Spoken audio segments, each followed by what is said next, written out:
ॐ श्रीकृष्ण शरणं मम गोपिका जीवनस्मरणं गोविन्दा गोविन्द सद्गुरुनाथ महाराज की जय। शुक्लांभरधरं विष्णुं शशिवर्णं चतुर्भुजं प्रसन्नवदनं ध्यायेत् सर्वविघ्नोपशान्तये। नमो नमः सद्गुरुभ्यो नमो नमः। नमो नमः सद्गुरुभ्यो नमो नमः। सच्चिदानन्दरूपाय विश्वोत्पत्त्यादिहेतवे तापत्रय विनाशाय श्रीकृष्णाय वयं नुमः। यं प्रव्रजन्तमनुपेतमपेतकृत्यं द्वैपायनो विरह कातर आजुहाव पुत्रेति तन्मयतया तरवोऽभिनेदुः तं सर्वभूतहृदयं मुनिमानतोऽस्मि। यस्वानुभावमखिलश्रुतिसारमेकम् अध्यात्मदीपम् अतिथितीर्षतां तमोन्धं संसारिणां करुणयाः पुराणगुह्यं तं व्याससूनुम् उपयामि गुरुं मुनीनां। योगीन्द्राय नमस्तस्मै शुकाय ब्रह्मरूपिणे संसारसर्पदष्टं यो विष्णुरातम् अमूमुचते कालव्यालमुखग्रास त्रासनिर्नाशहेतवे श्रीमद्भागवतं शास्त्रं कलौकीरेण भाषितम् एतस्मादपरं किञ्चित् मनःशुद्ध्यै न विद्यते जन्मान्तरे भवेत् पुण्यं तदा भागवतं लभेत्। ज्ञानवैराग्यसम्पूर्णान् हरिभक्तिपरायणान् पूर्वाचार्यादहं वन्दे सम्प्रदायप्रवर्तकान्। भगवन्नाम साम्राज्यं लक्ष्मी सर्वस्वविग्रहं श्रीमद्बोधेन्द्रयोगीन्द्र देशिकेन्द्रम् उपास्महे। कलिकालोचितं धर्मं नाम संकीर्तनात्मकं निर्णेतुम् अवतीर्णं तं प्रेमिकं सद्गुरुं भजे। हरे रामेति कृष्णेति नाम संकीर्तनं सदा लोकक्षेमाय कुर्वन्तं प्रेमिकं सद्गुरुं भजे। जन्माद्यस्य यतोऽन्वयात् इतरतश्चार्तेष्वभिज्ञस्वराट् तेने ब्रह्महृदाय आदिकवये मुह्यन्ति यत्सूरयः तेजो वारिमृदां यथा विनिमयो यत्र त्रिसर्गो मृषा धाम्ना स्वेन सदा निरस्तकुहकं सत्यं परं धीमहि धर्मः प्रोज्झितकैतवोऽत्र परमो निर्मत्सराणां सतां वेद्यं वास्तवमत्र वस्तु शिवदम् तापत्रयोन्मूलनं श्रीमद्भागवते महामुनिकृते किं वा परैरीश्वरः सद्यो हृद्यवरुध्यतेऽत्र कृतिभिः शुश्रूषिभिस्तत्क्षणात् निगमकल्पतरोर्गलितं फलं शुकमुखात् अमृतद्रवसंयुतं पिबत भागवतं रसमालयं मुहुरहो रसिका भुवि भावुकाः नारायणं नमस्कृत्य नरं चैव नरोत्तमं देवीं सरस्वतीं व्यासं ततो जयमुदीरयेत्। श्रीमद्भागवताख्योऽयं प्रत्यक्षः कृष्ण एव हि स्वीकृतोऽसि मया नाथ मुक्त्यर्थं भवसागरे मनोरथो मदीयोऽयं सफलः सर्वथा त्वया निर्विघ्नेनैव कर्तव्यो दासोऽहं तव केशव। श्रीहरे नमः। श्रीहरे नमः। श्रीहरे नमः। गोपिका जीवन स्मरणं गोविंदा गोविंद सद्गुरुनाथ महाराज की जय। Welcome everyone. Good afternoon. Okay, so we'll do the review from 4.12 stanza 34. So maybe Shobha, you can maybe do 4.12, and Ramesh, you can do 4.13 for 16 stanzas. Okay, Rajesh.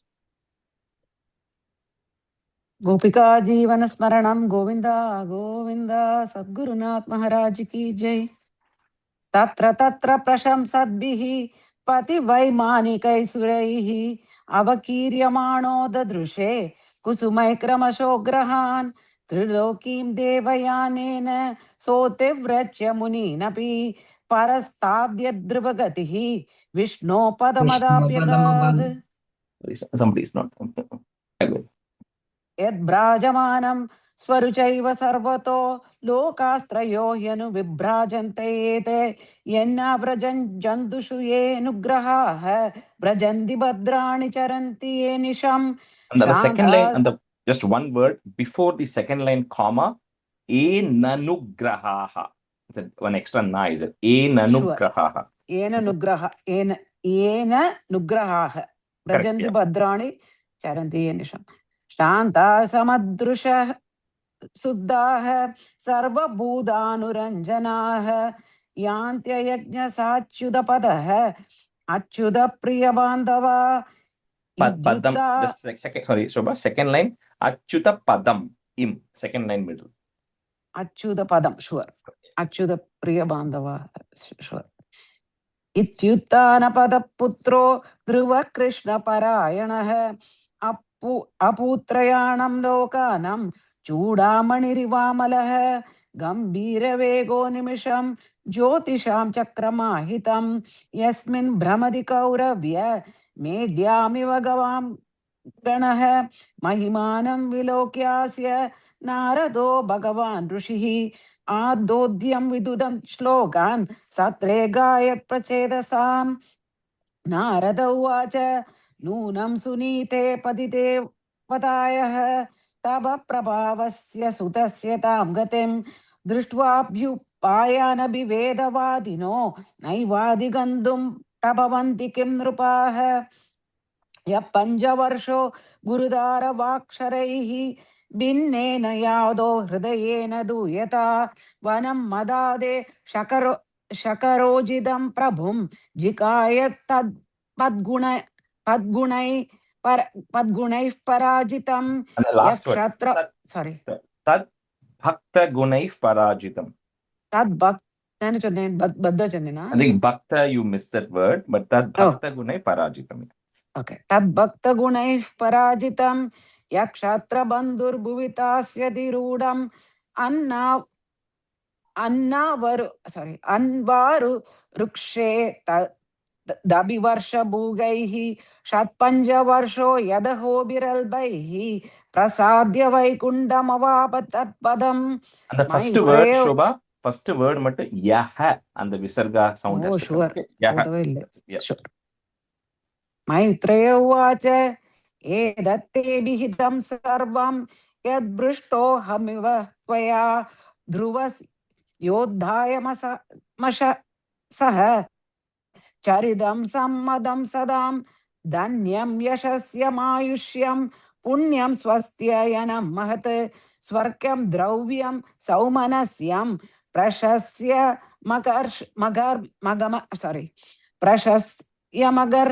मगमर्षणं श्रुद्वैच्च श्रद्धया वीक्षणम् अच्युतप्रियचेष्टिदं भवेद् भक्तिर्भगवती यया स्यात् लेशः संक्षयः महत्त्वमिच्छादं तीर्थं श्रोतुशीलादयो गुणाः यत्र तेजस्तदिच्छूनां मानो यत्र मनस्विनां प्रयतः कीर्तयेत् प्रातः समवायेत् द्विजन्मनां सायं च पुण्यश्लोकस्य ध्रुवस्य चरितं महत् पौर्णमास्यां सिनीवाल्यां द्वादश्यां श्रवणोऽथवा दिनक्षये व्यदीपादे सङ्ग्रमेर्गदिनेऽभिवा First line, last word.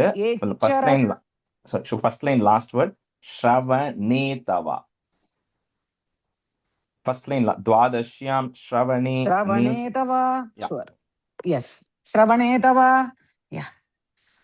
Shravayechra sorry, ஒரு கவுடு சொல்றேன். Shravayechratadaanam तीर्थपादपदाश्रयः नेचमस्तत्रात्मनात्मानं सन्तुष्ट इति सिद्ध्यति ज्ञानमज्ञाततत्त्वाय यो दत् या सत्पदे मृदं कृपालोर्दीननाथस्य देवास्तस्यानुगृह्णते इदं मया ते विहितं कुरुद्वः ध्रुवस्य विज्ञात विशुद्ध कर्मणः हिद्वार्भग क्रीडनकानि मातुः गृहं च विष्णुं शरणं योजकाम इति श्रीमद्भागवते महापुराणे पारमहंस्यां संहितायां चतुर्थस्कन्धे ध्रुवचरितं नाम 12ोऽध्यायः.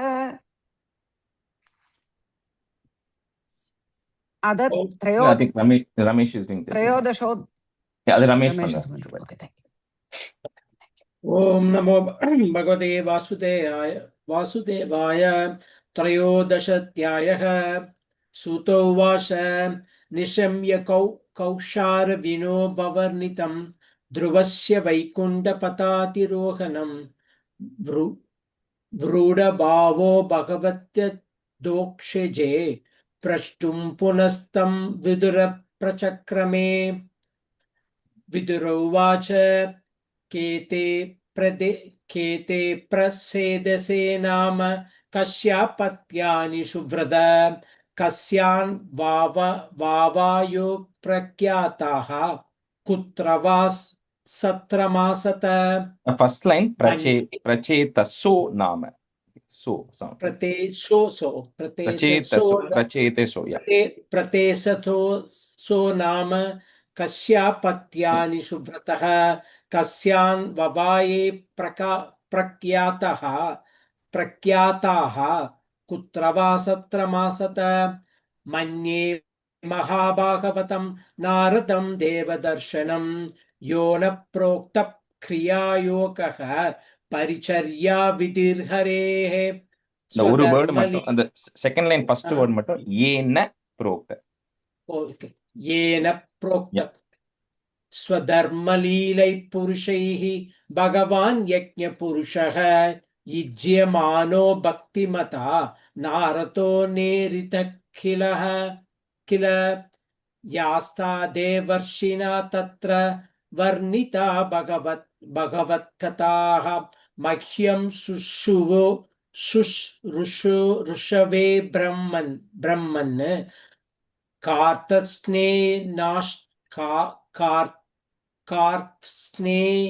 कार्त्स्नेनाशष्टु मर्हसि correct Yeah, correct, yeah. Maitreya उवाच ध्रुवस्य चोत्कालपुत्रः पितरि प्रस्थिते वनं सार्वभौम श्रियं नैच्छत् अधिराजासनं पितुः सजन्मनोपासान्तात्मा निषङ्गः समदर्शनः ददर्श लोको विततम् आत्मानं लोकमात्मनि. Second line middle word loke. Oh, लोके विदतम् आत्मानं लोकमात्मनि आत्मानं ब्रह्मनिर्वाणं प्रत्यस्मितविग्रहम् अवपोतरसैकात्म्यम् आनन्दमनुसन्ततम् अव्यवच्छिन्नयोगकाग्निदग्धकर्ममलाशयः स्वरूपमरुन्दो तानो नात्मानोऽन्यं ततैक्षत जडान्तपतिरोन्मत्तमूकाकृतिरतन्मतिः लक्षितपदिपालानां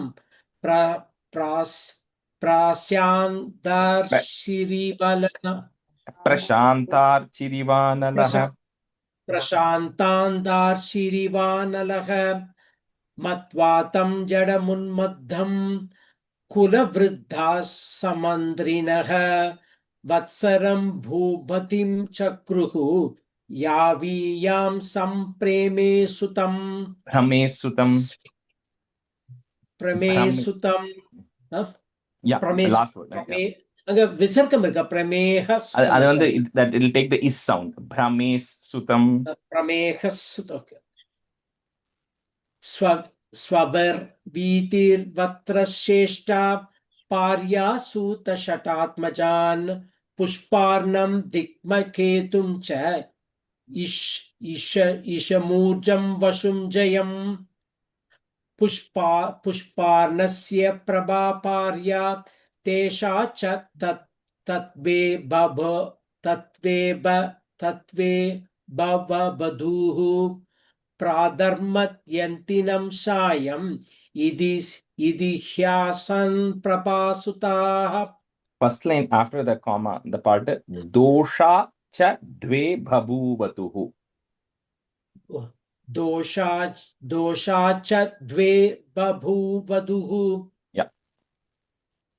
Pradoshe nishito vyushta इति दोषा श्रुतास्त्रयः व्युष्टसुतं पुष्करिण्यां सर्वतेजसमातते सचक्षुःसुतामकूत्यां पत्न्यां मनुमवाबहः मनोरसूतमहिषी विराजन्नट्वलासुतान् पुरुङ्कुस्तं त्रितं त्रियुम्नं सत्यवन्तं वृतं अग्निष्टोममतीरात्रं प्रत्युम्नं सुबिमूल्मुखं Shibhim Ulmukam. शिबिमूल्मुखं. And the Right? 14th stanza, first word, Pradosho, O sound. Okay. You said Oh, Pradesh. Pradosh. I think at the A and Pradoshes. O mattum, like and the fourth la Narade, but you said Narado. I think the Nardos. A and O is just getting swapped. Okay, I'll take Okay. it. Take it. All right. All right. So let's Rajeshi, yes. Rajeshi, the 15, the second line, that's it. Virajan or Virajan Nadvala? Virajan Nadvala. Thank you. So I think, okay, so let me just finish off the meaning of this, right? I think we kind of did it almost until the 16, 17. We stopped at that point where we were kind of initially going through the lineage of Dhruva to the question that Vidura was asking about Prachetas. So he started referring to the word, because you remember it said that in the previous one, it said Narada went to the place where all the Prachetas were doing the offerings and talked about Dhruva Charitram. So he then asked about Prachetas, for which he starts about explaining the lineage of Dhruva first, because eventually it is going to come at the very end of it.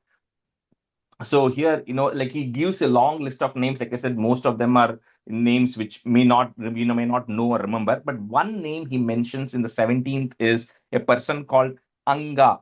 Angam Sumanasam Khyatim. So the person called Anga is there. So that's what we're going to see right now. So the first part of this, like it always happens in Bhagavatam, is they always give the person who's chanting is explaining this, gives a very quick story and then sees if the listener wants to grab on and ask more questions. If the listener wants to grab on and ask more questions, then he's going to get into the detail. So that's what the Maitreya is doing here. So he's giving a very quick summary saying this Anga, who comes in the lineage of Dhruva, he gets married to a person called Sunita, and they get a person called Vena. That's the name of the person, Vena.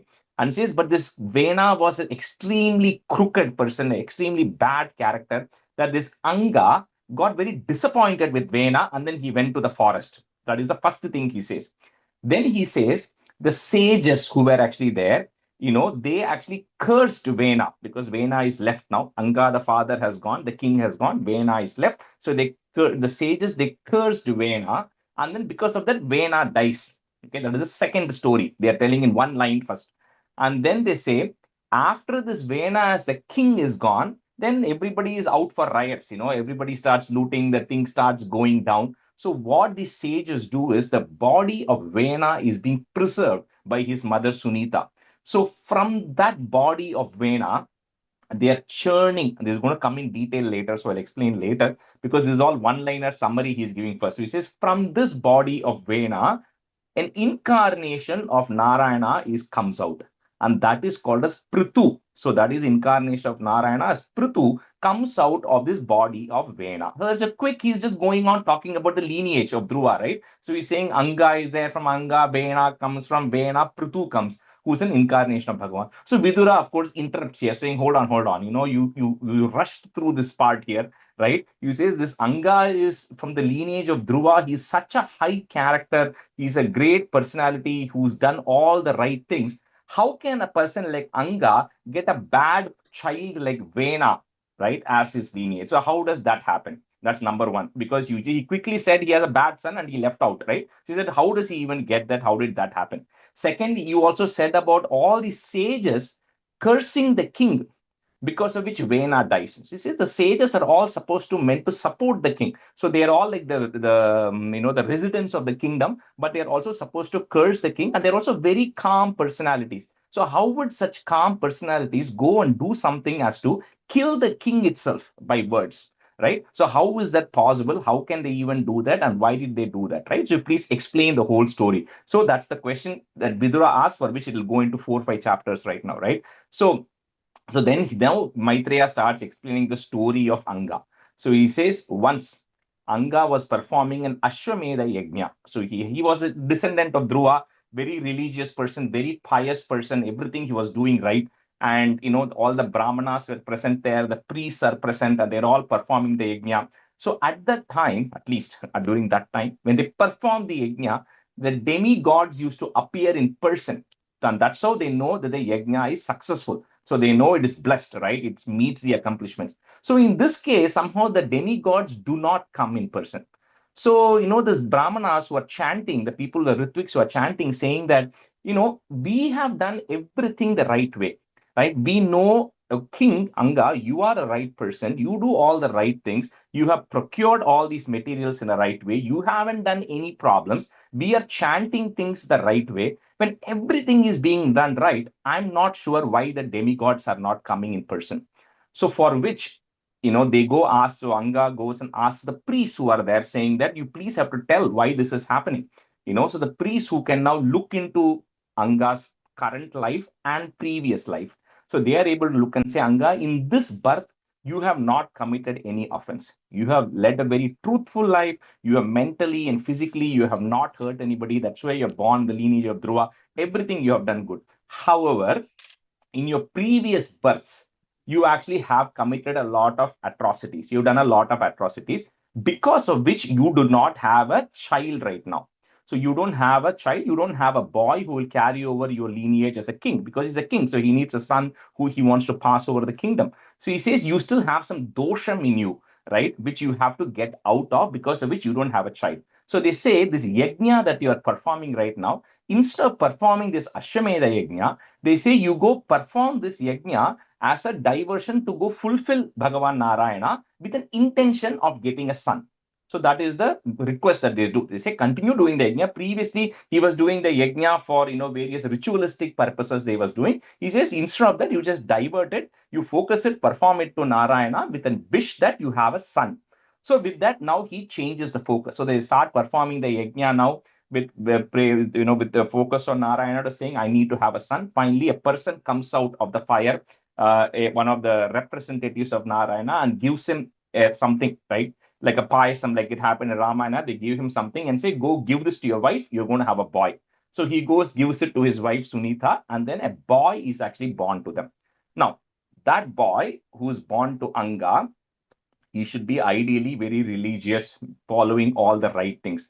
But he ends up being the exact opposite.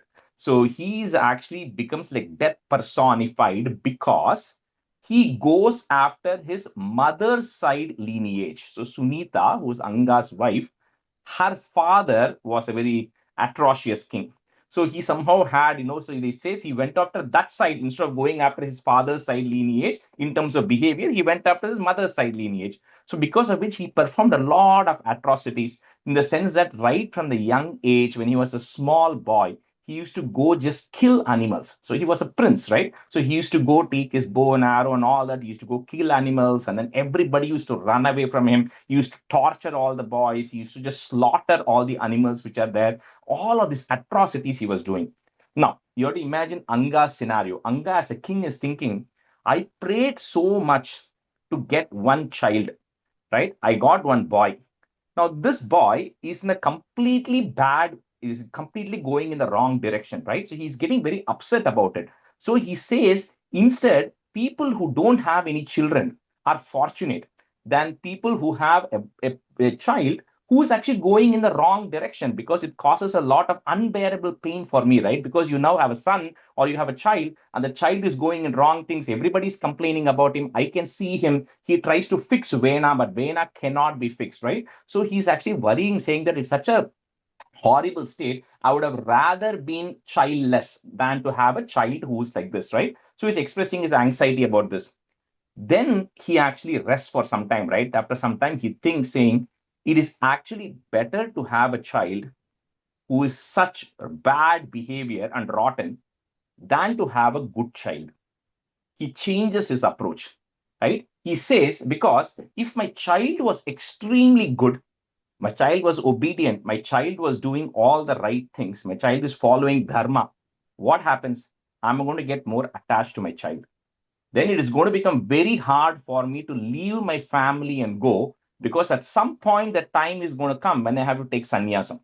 So at that time, I may not want to leave my family because my child is such a nice person. But if my child is such an atrocious person that I don't like that behavior, I don't want him around, it gives me a strong incentive to leave everything and go to forest early. And then I can focus my mind on meditation. I can focus my mind towards Bhagavan and then, go in the right way. So this is how he uses this scenario as a positive, right? Instead of saying, why am I getting a bad child? Why are all these bad things happening to me? Right? Like we see, this is all these examples, right? Like what happened to Narada when he was a small boy, to what happened to Dhruva, to what happens to Anga. Anytime something we think is negative that is happening to us, instead of questioning why something negative is happening to us, you say, how do I take that negative and make it into a positive? Which is what Anga is doing. He says, Narayana, thanks a lot. Thanks a lot for giving me a child who is actually so bad that I'm not interested in family life anymore. So one night, overnight, he quits his family life. He leaves Vena behind. He leaves his wife behind. And without anybody seeing, he then goes off to the forest. And there he actually retires into sannyas, right? Essentially, he becomes just continues to meditate, and he's going on his path. So that is kind of the story of Anga, right? There's no more story of Anga on it. So he retires into the forest. Now the king is gone. When the king is gone, now what do, right? So this Vena is a small boy right now, still like some teenage or some level boy, but everywhere there's atrocities because there's no king right now. So with that, the country descends into chaos at the end of this chapter. So that is what is the first part of it. The next we'll see what happens to Vena. Okay, so let's see who I had here. Revati, you can be a student, and Sriram, you can be a student. Okay, 17. Ulmuko janayat putran, pushkarinyan shaduttaman, angam sumanasam kyatim, kratum angirasam gayam. So here is where Anga is born in the lineage of Dhruva, who's sumanasam, who's got a very good manas, who's a very good mind on.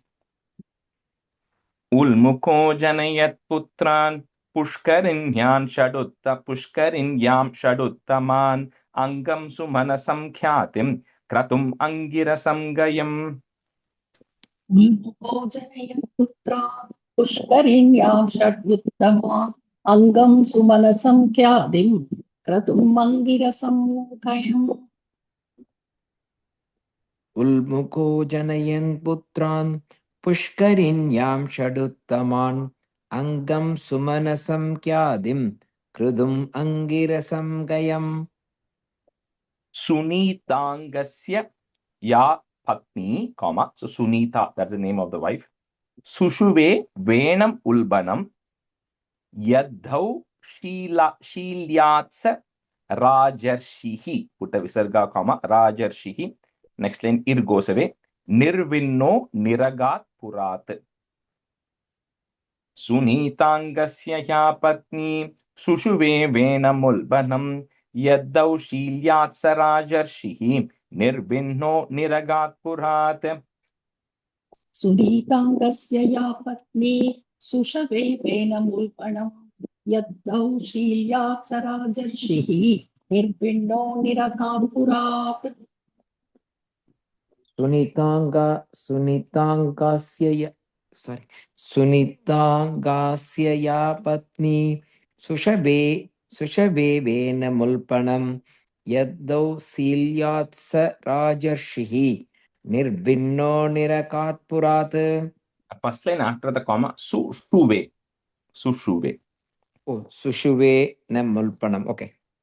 Yamanga Shepuh Kupita, Vag Vajra Munayah Kila Gatasos Tasya Bhuyaste, Mamantur Dakshinam Karam.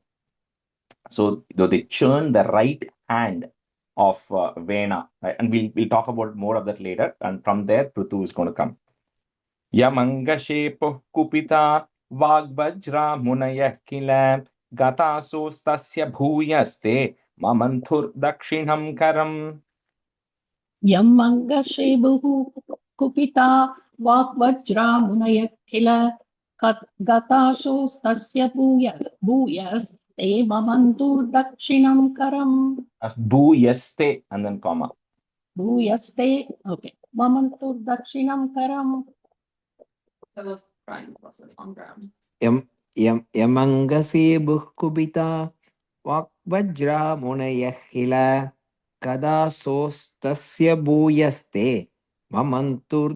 ममन्तुर्दक्षिणं करम् अराजके तदा लोके comma दस्युभिः पीडिताः प्रजाः जातो नारायणांशेन comma Narayana अंशेन so one of the parts of narayana comma पृथुराद्यः the visarga you have to say पृथुराद्यः क्षितीश्वरः अराजके तदा लोके दस्युभिः पीडिताः प्रजाः जातो नारायणांशेन पृथुराद्यः क्षितीश्वरः अराजके तथा लोके तस्युभिः पीडिताः प्रजाः जातो नारायणांशेन ऋतुराद्यक्षितीश्वरः ऋतुराद्यः क्षितीश्वरः ऋतुराद्यः क्षितीश्वरः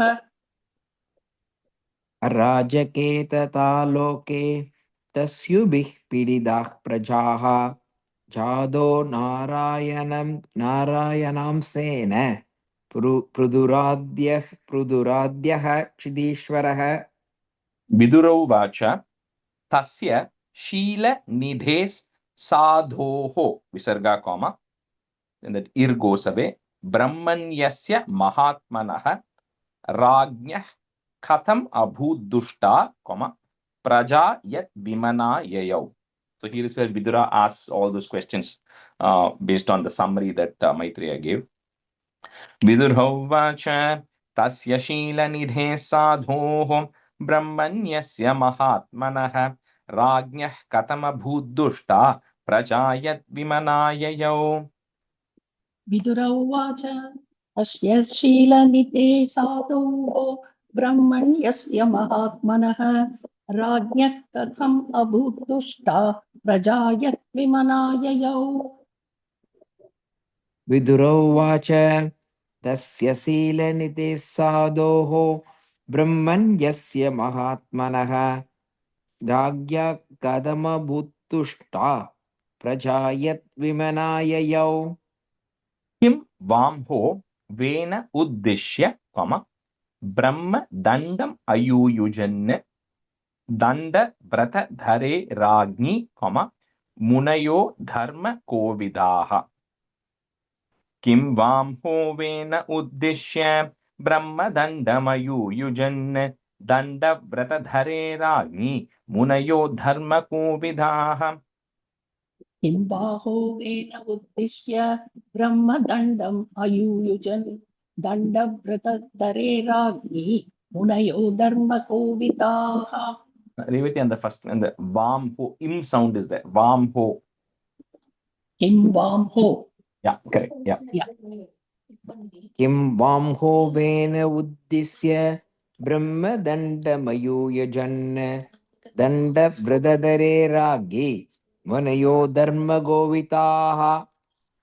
नावध्येयः प्रजापालः प्रजाभिरघवानपि ब्रेकिंग एट द ट्रा यदसौ लोकपालानां बिभर्त्योजस्स्वतेजसा.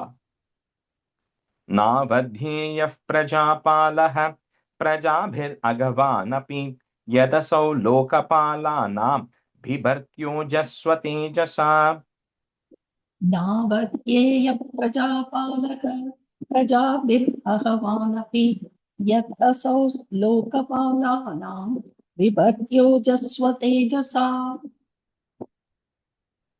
नावत्येयः प्रजाबालः प्रजाभिरघवानपि यदसौ लोकपालानां बिभर्त्योजस्वतेजसा. Etad akhyahi, just breaking at the da there. Etad akhyahi me Brahman, comma, Sunitatmaja cheshtitam, Shraddha dhanaya bhaktaya, comma, Tvam paravara vittamaha. Etadakhyahi me Brahman, Sunitatmaja cheshtitam, Shraddha dhanaya bhaktaya, Tvam paravara vittamaha. एतत् आख्याहि मे ब्रह्मन् सुनीतात्मजश्चेष्टितं श्रद्धदानाय भक्ताय त्वं परावरवित्तमः एतदाख्याहि मे ब्रह्मन् सुनितात्मजसेष्टितं श्रद्धदानया भक्ताय त्वं परावरविद्मः. Second line, first word, Shraddha dhanaya. श्रद्धदानाय भक्ताय त्वं परावरवित्तमः. Maitreya uvacha Angoshvamedham Rajarshihi. The Ra goes away, Visarga, comma. Next word starts with the A. Ajahara Mahakratum Na Jagmur Devatas Tasmin. So double Na there becomes the in first. Tasmin Ahuta Brahmavadibihi. Maitreya uvacha Angoshvamedham Rajarshihi Ajahara Mahakratum Na Jagmur Devatas Tasmin Ahuta Brahmavadibihi. Maitreya उवाच अङ्गोष्वमेतं राजर्षिः आजहार महाक्रतुं नाजग्मुर्देवतास्तस्मिन् आहुता ब्रह्मवादिभिः मैत्रेय उवाच अङ्गोस्वमेधं राजर्षिः आजहार महाकृतुं नाजग्मुर्देवदास्तस्मिन् आहुदा ब्रह्मवादिभिः. Tamuchur Bismitas Tatra, comma, Yajamanam Athartvijaha, just breaking at that, Athartvijaha, Havimshi Huyamanani, comma, Nate Grinnanti Devataha. So the Devatas are not showing up. Tamuchur Bismitas Tatra Yajamanam Athartvijaha, Havimshi Huyamanani, Nate Grinnanti Devataha. तमूचूर्विस्मितास्तत्र यजमानम् अदर्द्विजः अविंशि ह्यूयमानानि न ते गृह्णन्ति देवताः तमूसुर्विस्मिदास्तत्र यजमानमदर्ध्वजः हविंषि हूयमानानि न ते गृह्णन्ति देवताः. Ramesh, first Rajan. line, I'm sorry, Rajesh, first line வந்து தத்ரஹ இல்ல first இதுல Tatra da, Tamu- tatra. Only tatra, no tatraha. Okay, thank you. Thanks. Rajan havimshya dushtani, comma, Shraddhaya saditani. One word. Shraddhaya saditani te Chandhamsya yata yamani, comma, Yojitani dhrita vrataihi. Rajan havimshya dushtani Shraddhaya saditani te Chandhamsya yata yamani Yojitani dhrita vrataihi. राजन् हविंशय दुष्टानि श्रद्धया साधितानि ते छन्दांस्य यादयामानि योजितानि धृतवृतैः राजन् अविंश्यतु शिष्टानि श्रद्धया साधितानि ते छन्दांस्यायतायमानि योजितानि त्रिदवृतैः. Second line, first word. Chandhamsya yata. பெரிய வேர்டா இருக்கு. Chandhamsya yata. அது வந்து you cannot break it unfortunately, but சந்தாம்ஸ்ய இல்ல yata. சந்தாம்ஸ்ய யாமானி. Yeah, exactly. And you can break it at that yata, and then yamani is one word. So. Oh, okay, thank you. न विदामेह देवानां हेलनं वयमन्वपि यन्न गृह्णन्ति भागान् स्वान् ये देवाः कर्म साक्षिणः न विदामेह देवानां हेलनं वयमन्वपि यन्न गृह्णन्ति भागान् स्वान् ये देवाः कर्म साक्षिणः न वितामेह देवानां हेलनं वयमण्वपि यन्न गृह्णन्ति भागान् स्वान् ये देवाः कर्म साक्षिणः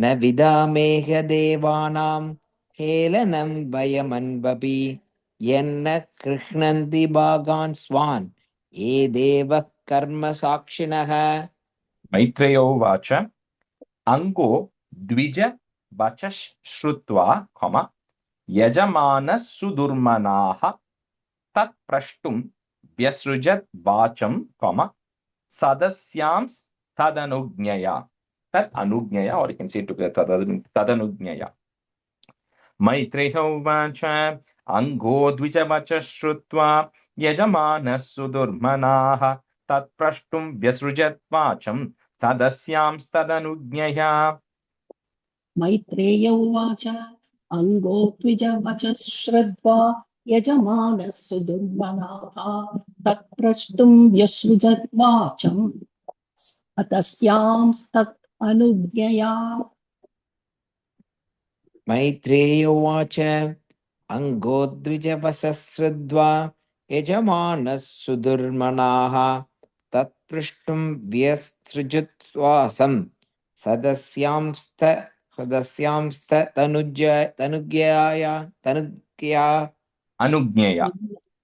अनुज्ञया ओके नागच्छन्त्याहुता cannot break that word नागच्छन्त्याहुता देवा न गृह्णन्ति ग्रहानिह सदसस्पतयो ब्रूत किमवध्यं मया कृतम् नागच्छन्त्याहुता देवा न गृह्णन्ति ग्रहानिह सदसस्पतयो ब्रूत किमवध्यं मया कृतम् नागच्छन्त्याहुता देवान नागच्छन्त्याहुता देवान गृह्णन्ति ग्रहान् इह सतसस्पतयो ब्रूत किम् अवध्यं मया कृतम् First line la deva as a halfway point. So deva na gृह्णन्ति grahani. Sure. नागच्छन्त्याहुता देवा न गृह्णन्ति गृहानिह सदसस्पदयो ब्रूत किमवध्यं मया कृतम् Okay, we'll switch. Sindhuji, you can be a student, and Aarti can be a student. Sadasas pataya uchuhu. So sadasas pataya are the head priests. So because his Anga is going and asking those questions of why this is not happening. So the head priests, they are responding, talking about his history and his previous lives, how this life, everything is okay, how he had the problems in this previous life and what he has to do. Nara deveha bhavatau, नागम तावन मनाक स्थितम अस्त्येकम प्राक्तनमघम यदि हेदृक् त्वम अप्रजः त्वम अप्रजः that's why you don't have any praja, you don't have any children.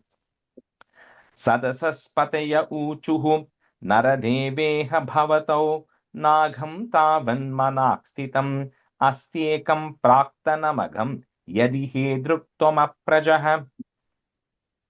Rajesh, it is Bhavadau, right? My book has Bhavado. Bhavatau. Bhavadau. Okay. Tamilion Todark. And Bhavatau. Tau, okay. Sadasaspadayujuhu Naradeveha Bhavadau Nyakam Davan Manakstidam Astyegam Praktanamakam Yadi Hedrik Twama Prajaha.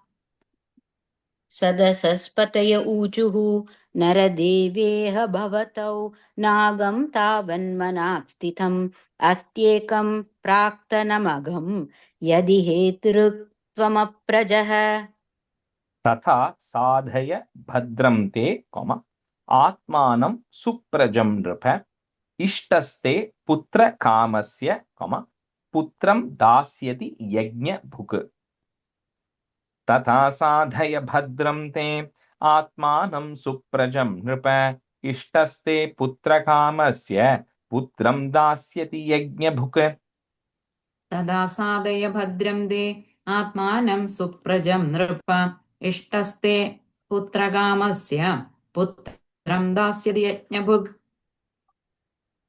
तथा साधय भद्रं ते आत्मानं सुप्रजं नृप इष्टस्ते पुत्रकामस्य पुत्रं दास्यति यज्ञभुक् तथा स्वभागधेयानि ग्रहीष्यन्ति दिवौकसः यद्यज्ञ पुरुषः साक्षात्.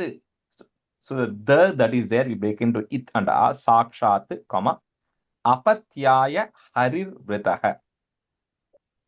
तथा स्वभागधेयानि ग्रहीष्यन्ति दिवौकसः यद्यज्ञ पुरुषः साक्षात् अपत्याय हरिर्वृतः. तदा स्वभागधेयानि ग्रहीष्यन्ति दिवौकसः यद्यज्ञपुरुषः साक्षात् अपत्याय हरिर्वृतः. तथा स्वभागधेयानि ग्रहीष्यन्ति दिवौकसः यत्यज्ञपुरुषः साक्षात् अपत्याय हरिर्वृतः. तांस्तान् कामान् harir dadyat. So again, if you have a dhya there, it breaks into it and a ya, dadyat, yan yan kamayate janah aradhito tathai vaisha, yatha pumsam phalodayah. I have yathai vaisha, Rajeshi. Is it tadaita? Yeah, tathai vaisha. Okay. Second line, right? Before the comma? Yeah, second line, yeah. Yeah, first Aradhito. ta, yeah, first ta, then second ta I have. Tathai vaisha. I don't know the difference in the meaning, but at least that's what I have here. तांस्तान् कामान् हरिर्दध्यात् यान् यान् कामयते जनः आराधितो तथैवैष यथा पुंसां फलोदयः. Second one is, yeah, okay. तांस्तान् कामान् हरिर्दद्याद् यान् यान् कामयते जनः आराधितो तदेवैष यथा पुंसां फलोदयः. तांस्तान् कामान् हरिर्दद्यात् यान् यान् कामयते जनः आराधितो तथैवैष यथा पुंसां फलोदयः. So I think you have yathai vaisha and tata pumsam, like you have it That's how switched. Yeah. Oh, okay. Net the meaning is when you do this yajna for Bhagavan, it is for whatever you seek, you get that. That's why it is that as you seek, so you get kind of reference there.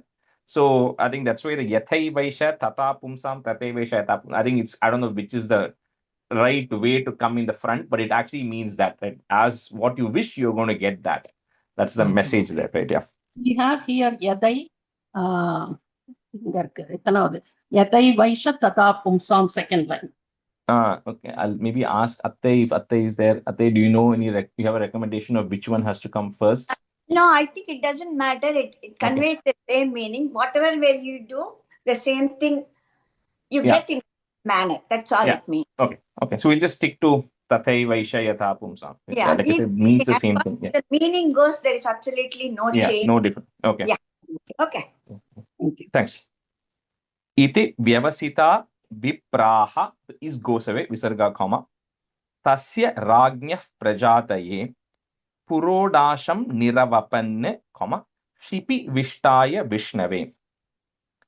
Iti vyavasita vipraha tasya ragnyah prajataye purodasham niravapanne, shipi vishtaya vishnave. इति व्यवसिता विप्राः तस्य राज्ञः प्रजातये पुरोडाशं निरवपन् शिबिविष्टाय विष्णवे. इति व्यवसिता विप्राः तस्य राज्ञः प्रजातये पुरोडाशं निरवपन् शिबिविष्टाय विष्णवे. तस्मात् पुरुष उत्तस्थौ, हेम Malyam. So that word Malyamalambaraha. So it's Amalambaraha. It's coming up in a white dress along with a golden garland. Hiranmayena. So that's where this Bhagavan, or who is the representation of the Bhagavan, is coming to give him the prasadam.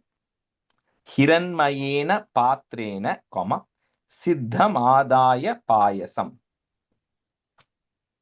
Tasmat purusha uttasthau hema malyamalambarah hiranmayena patrena siddhamadaya payasam.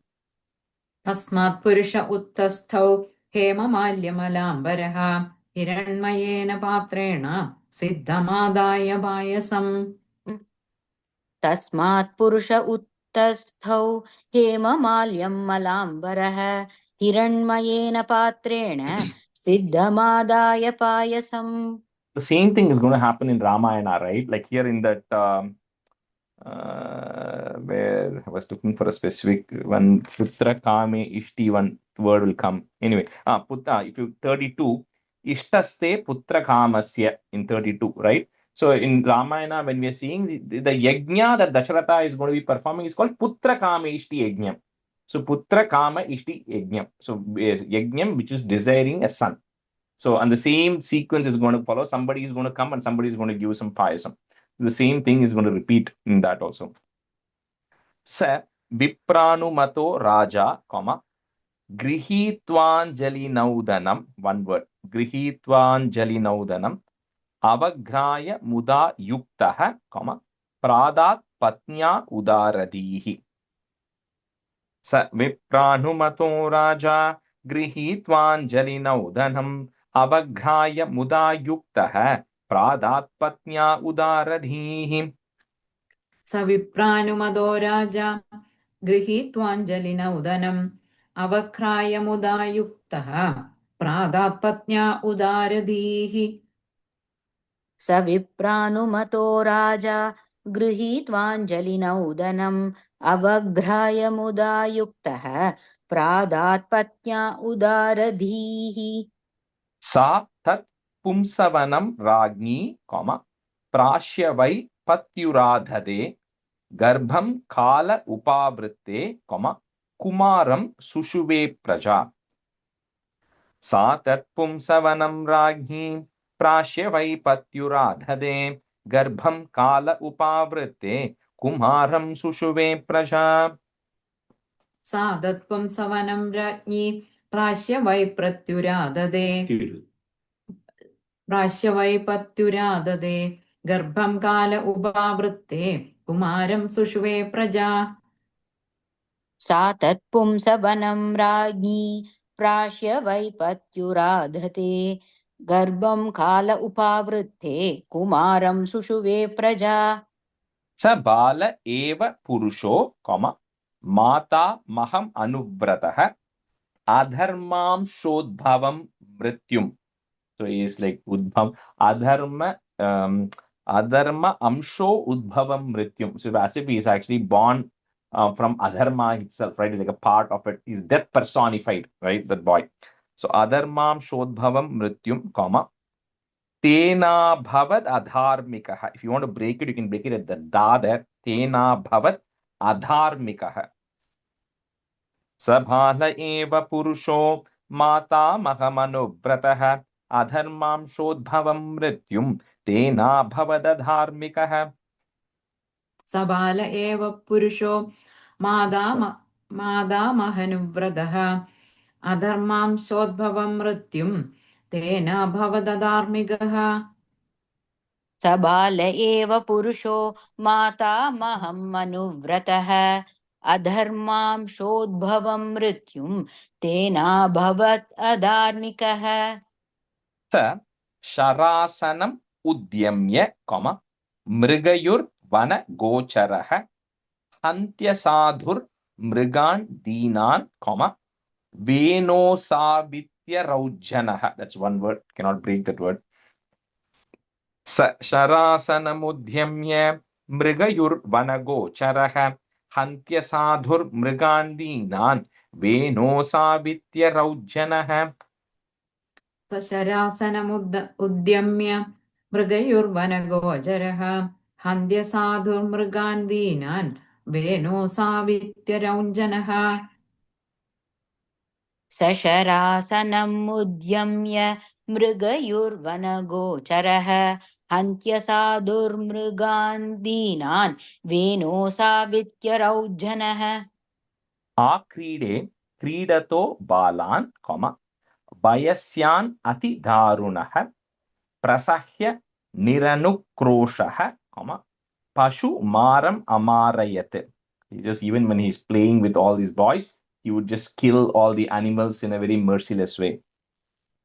आक्रीडे क्रीडतो बालान् वयस्यान् अतिदारुणः प्रसह्य निरनुक्रोशः पशुमारम् अमारयत्. क्रीडे क्रीडतो बालान् वयस्यानतिदारुणः प्रसह्य निरनुक्रोशः पशुमारममारयत् आक्रीडे क्रीडतो बालान् वयस्यान् अतिदारुणः प्रसह्य निरनुग्रोशः पशुमारम् अमारयत् तं विचक्ष्य खलं पुत्रं शासनैर्विविधैर्नृपः यदा न शासितुं कल्पो भृशम् आसीत् सुदुर्मनाः. तं विचक्ष्य खलं पुत्रं शासनैर्विविधैर्नृपः यदा न शासितुं कल्पो भृशमासीत् सुदुर्मनाः. तं विचक्ष्य खलं पुत्रं शासनैर्विविधैर्नृपः यदा न शासितुं कल्पो भृशमासीत् सुदुर्मनाः. तं विचक्ष्य खलं पुत्रं शासनैर्विविधैर्नृपः यदा न शासितुं कल्पो भृशम् आसीत् सुदुर्मनाः. प्रायेणाभ्यर्चितो, one word, प्रायेण अभ्यर्चितो, but it comes together. प्रायेणाभ्यर्चितो देवो ये प्रजा गृहमेधिनः कदपत्य भृतं दुःखं येन विन्दन्ति दुर्भरम्. प्रायेणाभ्यर्चितो देवो ये प्रजा गृहमेधिनः कदपत्य भृतं दुःखं येन विन्दन्ति दुर्भरम्. प्रायेणाभ्यर्चितो देवो ये प्रजा गृहमेधिनः कदपत्यभृतं दुःखं येन विन्दन्ति दुर्भरम्. प्रायेणाभ्यर्चितो देवो ये प्रजा गृहमेधिनः कदपत्यभृतं दुःखं येन विन्दन्ति दुर्भरम्. यतः पापीयसी कीर्तिः र goes away, विसर्गा कीर्तिः अधर्मश्च महान् नृणाम् यतो विरोधः सर्वेषां यत आधिर अनन्तकः. Here is where he's saying that if you have a child who's very sinful, like how it is, it not only causes all your legacy to perish, of course, because then people keep saying this person's son is so horrible and all that. Plus, I think it also causes a lot of other problems for you in your life, right, with family and everything else, and it just creates unnecessary endless anxiety through your entire life that you keep worrying about it, which is what first stage of grief that he's having, right, where he's beginning to worry about it. यतः पापीयसी कीर्तिः अधर्मश्च महान् नृणाम् यतो विरोधः सर्वेषां यत आधिरनन्तकः. यतः पापीयसी कीर्तिः अधर्मश्च महान् नृणाम् यतो विरोधः सर्वेषां यत आधिरनन्तकः.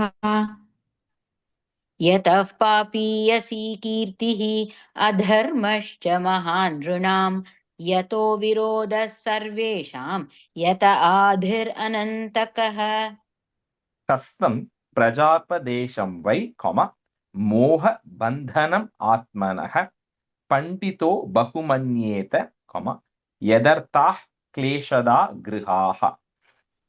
कस्तं प्रजापदेशं वै मोहबन्धनमात्मनः पण्डितो बहुमन्येत यदर्थाः क्लेशदा गृहाः.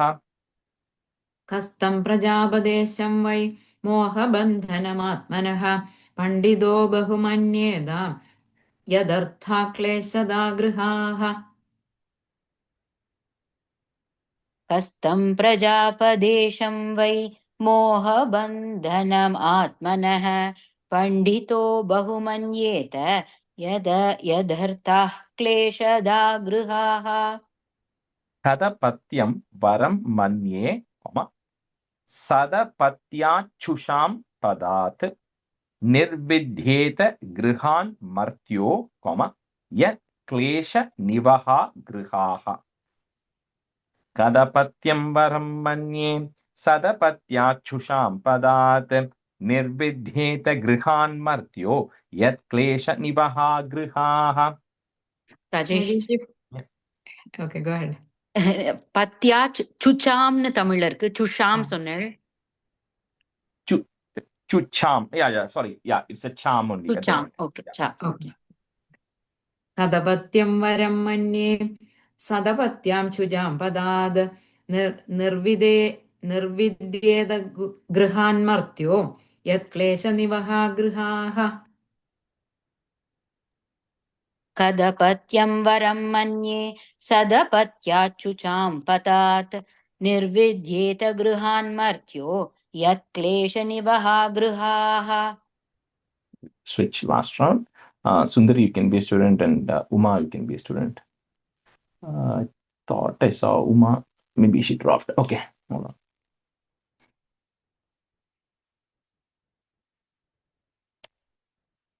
Okay, Avani Garu, you can be a student today then. Evam sa nirvinna mana nripo grihat. You have a double n and a ni. So you first put a it there, grihat, comma. Next word is nishita uthaya mahodayodayat alabdha nidronu palakshito. One word. Nidronu palakshito nribihi visarga, comma. Next word ir goes away. Hitva gato vena subam prasuptam. Evam sa nirvinna manadrupo grihat nishita uthaya mahodayodayat alabdha nidronu palakshito nribihi hitva gato vena subam prasuptam.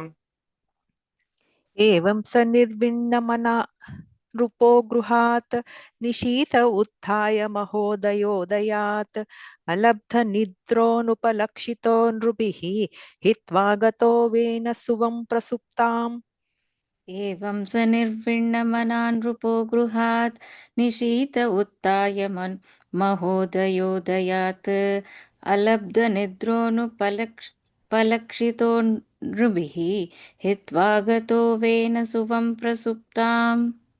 विज्ञाय निर्विद्य गतं पतिं प्रजाः पुरोहितामात्य सुहृत् गणादयः vichikyururvyam ati. So that word, at least up to that ati, you cannot break it. So vichikyururvyam ati shoka kataraha. Add a visarga there, kataraha, comma. Yatha nigudham purusham kuyoginaha. Vignaya nirvidya gatam patim prajaha purohita matya suhrid ganadayaha vichikyururvyamati shoka kataraha yatani gudham purusham kuyoginaha. विज्ञाय निर्विद्यगतं पतिं प्रजाः पुरोहितामात्य सुहृद्गणादयः विचुक्षुरुर्व्याम् अतिशोककातराः यथा निगूढं पुरुषं कुयोगिनः. The second line, first word is vichi, chi sound, vichikyurur. विचिक्युरुर्व्याम्. विज्ञाय निर्विद्यगतं पतिं प्रजाः पुरोहितामात्य सुहृत् गणादयः विचुक्युरुर्व्याम् अतिशोककातराः यथा निगूढं पुरुषं कुयोगिनः. I'm also getting vichu, it's vichi, विचिक्यु.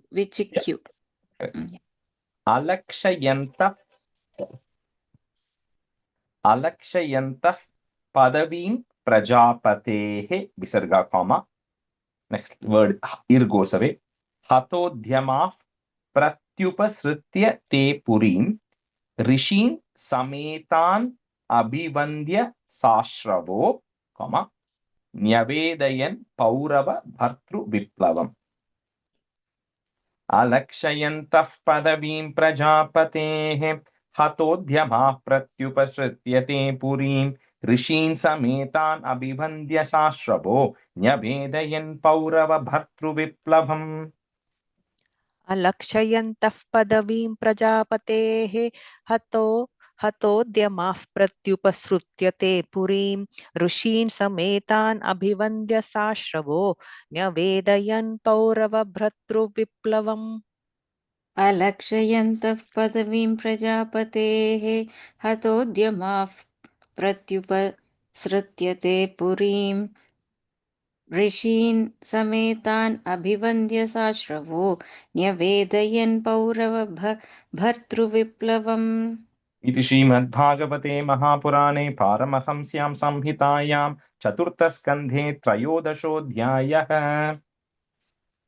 इति श्रीमद्भागवते महापुराणे पारमहंस्यां संहितायां चतुर्थस्कन्धे त्रयोदशोऽध्यायः इति श्रीमद्भागवते महापुराणे पारमहंस्यां संहितायां चतुर्थस्कन्धे त्रयोदशोऽध्यायः अथ चतुर्दशोऽध्यायः मैत्रेयो उवाच भृग्वादयस्ते मुनयो लोकानां क्षेमदर्शिनः गोप्तर्यसति वै नृणां पश्यन्तः पशुसाम्यताम् मैत्रेयो उवाच भृग्वादयस्ते मुनयो लोकानां क्षेमदर्शिनः गोप्तर्यसति वै नृणां पश्यन्तः पशुसाम्यताम् मैत्रेय उवाच भृग्वादयस्ते मुनयो लोकानां क्षेमदर्शिनः गोप्तर्यसति वै नृणां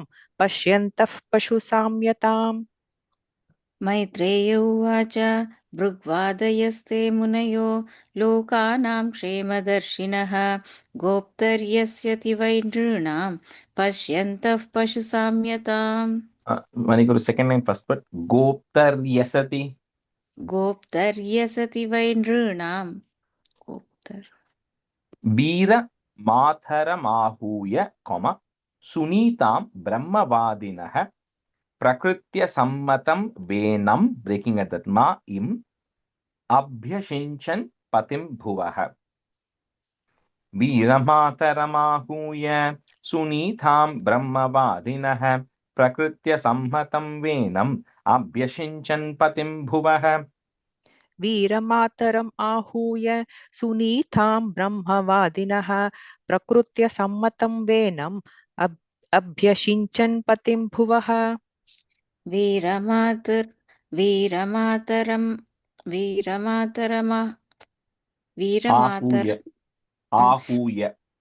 वीरमातरमाहूय सुनीतां ब्रह्मवादिनः प्रकृत्यसम्मतं वेनम् अभ्यषिञ्चन् पतिं भुवः श्रुत्वा नृपासनगतं वेनमत्युग्र शासनं निलिल्युर्दस्यवस् सद्यः सर्पत्रस्ता इवाखवः श्रुत्वा नृपासनगतं वेनमत्युग्रशासनं निलिल्युर्दस्यवस् सद्यः सर्पत्रस्ता इवाखवः श्रुत्वा नृपासनगतं वेनम् अत्युग्रशासनं निलिल्युर्दयस्वसद्यः सर्पत्रस्ता इवाखवः And the second line first word निलिल्युर्दस्यवसद्यः निलिल्युर्दस्यवसद्यः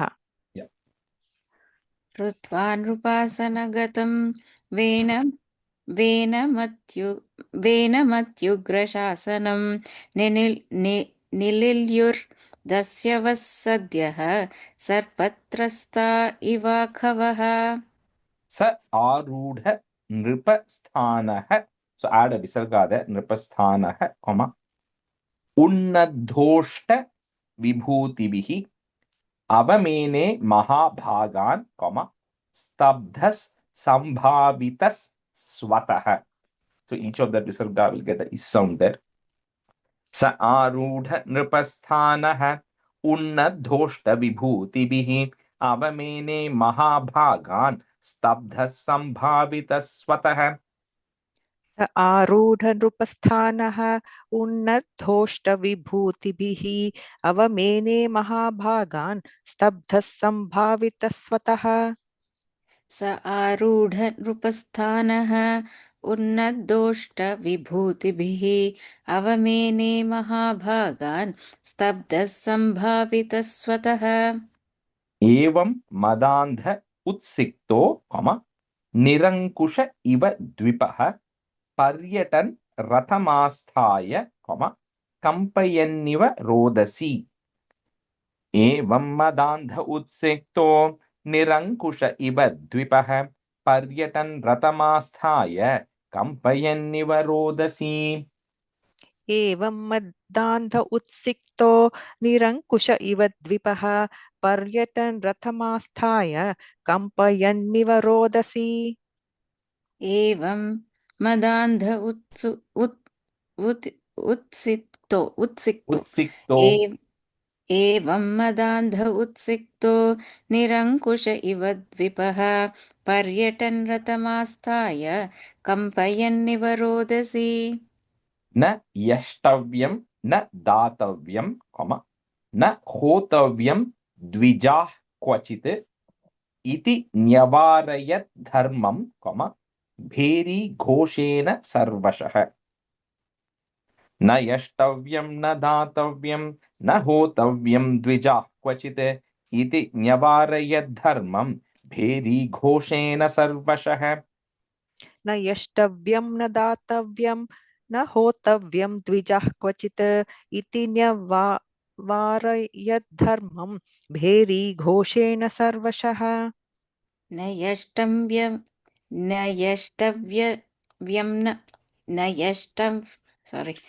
न यष्टव्यं न दातव्यं न होतव्यं द्विजाः क्वचित् इति न्यवारयन् यद्धर्मं भेरी घोषेण सर्वशः. बेनस्यावीक्ष्य मुनयो दुर्वृत्तस्य विचेष्टितं विमृश्य लोक व्यसनं कृपयोचुस्म सत्रिणः. बेनस्यावीक्ष्य मुनयो दुर्वृत्तस्य विचेष्टितं विमृश्य लोक व्यसनं कृपयोचुस्म सत्रिणः. वेनस्यावेक्ष्य मुनयो दुर्वृत्तस्य विचेष्टितं विमृश्य लोकव्यसनं कृपयोचुस्म सत्रिणः. वेनस्यावेक्ष्य मुनयो दुर्वृत्तस्य विचेष्टितं विमृश्य लोकव्यसनं कृपयोचुस्म सत्रिणः. अहो उभयतः प्राप्तं लोकस्य व्यसनं महत् दारुण्युभयतो दीप्त इव तस्कर पालयोः. अहो उभयतः प्राप्तं लोकस्य व्यसनं महत् दारुण्युभयतो दीप्त इव तस्कर पालयोः. अहो उभयतः प्राप्तं लोकस्य व्यसनं महत् दारुण्युभयतो दीप्त इव तस्करपालयोः. I have it as deepte, like darunyu. Second line before the comma. Yeah, comma. Mm-hmm. I only have deepta. I don't know what the difference is. Okay. Yeah. अहो उभयतः प्राप्तं लोकस्य व्यसनं महत् दारुण्युभयतो दीप्त इव तस्करपालयोः. अराजक भयादेशः, add a visarga and comma there, deshah कृतो राजातदर्हणः. If you want to break it at the da there, राजातदर्हणः if you want. ततोप्यासीद् भयं त्वद्य कथं स्यात् स्वस्ति देहिनाम्. अराजकभयादेशः कृतो राजातदर्हणः ततोप्यासीद् भयं त्वद्य कथं स्यात् स्वस्ति देहिनाम्. अराजकभयादेशः कृतो राजा तद् अर्हणः ततोऽप्यासीद् भयं त्वद्य कथं स्यात् स्वस्ति देहिनाम् अराजक भये देशः कृतो राजदर्शनः ततोऽप्यसीद् भयं त्वद्य कथं स्यात् स्वस्ति देहिनाम् First line, Vani Garu. राजा Arajaka bhayadeshah. राजातत् that's what कृतो Yeah. Rajatat arhanah. कृतो राजातत् अर्हणः yeah If you want to break it, that's a place to break it. Otherwise, you can yeah say it together as Rajatadarhanah. yeah कृतो राजात् अर्हणः that is Rajatat arhanah. कृतो राजातत् अर्हणः yeah Yeah. Maybe do a couple more. Aheriva payaf poshah, comma. Poshakasyapyanarthabrit. Cannot break that word. Poshakasyapyanarthabrit. Venah prakrityaiva khalah, comma. Sunita garbha sambhavah. Aheriva payaf poshah. Poshakasyapyanarthabrit. Venah prakrityaiva khalah. Sunita garbha sambhavah. अहेरिव पयः पोषः पोषकस्याप्यनर्थभृत् वेनः प्रकृत्यैव खलः सुनीता गर्भसम्भवः अहेरिव पयः पोषः पोषकस्याप्यनर्थभृत् वेनः प्रकृत्यैव खलः सुनीता गर्भसम्भवः निरूपितः प्रजापालः स जिघांसति वै प्रजाः तथापि सन्त्वयेमामुं नास्मांस्तत्पातकं स्पृशेत् निरूपितः प्रजापालः स जिघांसति वै प्रजाः तथापि सान्त्वयेमामुं नास्मांस्तत्पातकं स्पृशेत् निरूपितः प्रजापालः स जिघांसति वै प्रजाः तथापि सान्त्वये मामुं नास्मांस्तत्पातकं स्पृशेत् Second line. சந்துன்னு இருக்கு Santvayemamu. நீங்க san oh okay okay I have it as san Okay, it's just Santvayemamu. san okay निरूपितः प्रजापालः सजिघांसति वै प्रजाः तथापि सान्त्वये मामुं नस्मांस्तत् पातकं स्पृशेत् So that again, Santvayemamum, that word, second line. You said Santvayemamum. Yeah, And then the next word right after that is Nasmams. That you said na, it's na sound. नास्मांस्तत् पातकं स्पृशेत्. Yeah, just do two more and stop. So next word, a little bit of a tongue twister. Tad vid vadbhir. So break it at that ra there. Tad vid vadbhir asad britto. Okay, tad vid vadbhir asad britto, comma. Venosmabhih krito nrupah santvito yadino vacham, comma. Na grahishyatya dharmakrit. And that word cannot be broken. Tad vidvadbhirasat britto venosmabhih krito nrupah santvito yadino vacham na grahishyatya dharmakrit. तद्विद्वद्भिरसद्वृत्तो वनोऽस्माभिः नृपः सान्त्वितो यदिनो वाचं न ग्रहीष्यत्यधर्मकृत् First line after comma, venosmabhih. वेनोऽस्माभिः sorry